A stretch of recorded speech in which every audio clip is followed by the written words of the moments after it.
Olma. Sen näli? Birinci sen bas. Karoç oğlunun vermanı de nasıl?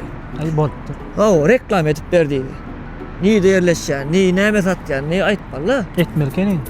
Ettim ben. Aha. Reklama edip berdim. Ayağın can ediyeni bırakıp da oldu. Ayağın can ediye, sen reklamın diye tesir olmadı diye. Vay. Oho men o sevdasına cevap vermene şeylem adam men o sevda olan nokta sevdasına cevap vermene o ni değerleşen aysın o bilirsen adamla näme satyanını bilirsen bollu orada o şeylemi. Bollum bar mı? Şoda o Bar derdin mi? tesir olmadı diye. Tesir olmadı diye. Derdin hem sor sen. Ama bana can ediyorlar. Yaşlara ayrıştılar deyip.